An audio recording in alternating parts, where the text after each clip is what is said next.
Di seluruh Indonesia, desa-desa menghadapi dampak dari perubahan iklim. Termasuk Desa Hombapare di Sumba Barat Daya, di mana perubahan iklim memperparah kekurangan air musiman. Perkenalkan, nama saya Agustinus Ambokaka, asli orang sini, SBD. Saya kerjanya sebagai petani kebun. Sejak 3 tahun yang lalu ini, curah hujannya tidak optimal. Jadi dampaknya di para petani pekebun itu lambat tanam, lalu setelah tanam curah hujan lagi tidak optimal, jadi tanaman yang ditanam mati. Lalu yang berikut, kalau sudah musim kemarau itu sudah tidak ada air lagi. Kalau air ini kan kami merasa itu segala-galanya. Kalau tanpa air untuk minum, cuci, pakai masak saja tidak cukup. Sedangkan untuk siram tanaman, kalau kebutuhan siram tanaman itu kalau misalnya kalau kami tanam sayur di sekitar rumah ini kan kebutuhan air. Kalau satu hari itu kan 2 kali siram, Pak. Misalnya kalau banyak beden itu kan membutuhkan air banyak. Nah, karena kekurangan air juga kadang untuk anak-anak juga yang mungkin sering sakit karena itu kekurangan air kita di sini, Pak. Akhirnya dampaknya krisis dari ekonomi. Semua masyarakat tidak ada harapan karena tanaman-tanaman sudah rusak. Untuk mendukung anak sekolah itu kan tidak ada hasil lagi, Pak. Karena dari hasil jagung itu bisa mendukung biaya pendidikan anak sekolah.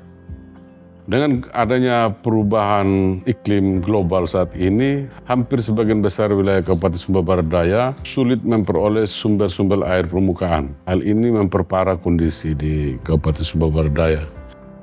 Saat ini, para penduduk desa sedang mencari solusi sementara sendiri.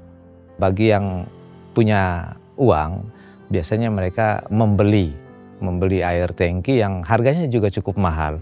Satu tangki itu paling murah dengan kapasitas 6.000 liter, itu paling murah harganya 100.000.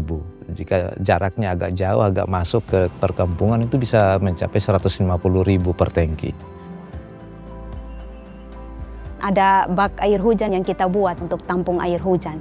Kalau di rumahnya saya itu pembuatan baknya itu bukan langsung dari batu putih, tapi kita buat cetak, itu ada batu cetak. Ya, kalau untuk solusi dari warga, Pak, kemarin sempat warga juga dan beberapa masyarakat yang mengusulkan untuk pengadaan sumur bor. Jadi nanti untuk kedepannya nanti ya dari desa juga upayakan untuk pengadaan sumur bor dan tinggal datangkan orang teknis untuk melihat debit airnya di mana. Selama masa-masa sulit ini, penduduk merasa bahwa mereka membutuhkan lebih banyak dukungan untuk beradaptasi dengan perubahan di lingkungan mereka. Ya, sekarang ini juga kalau hanya pemerintah saja yang bekerja, pemerintah juga punya keterbatasan. Dan saya kira memang peran semua pihak dalam ikut melakukan perubahan itu menjadi penting. Harapan saya mungkin bisa membawa informasi, cerita kami dari sini, apa yang menjadi kekurangan kami terutama air ini, mungkin bisa bawa informasi ke dinas terkait atau di mana untuk bisa kami terbantu.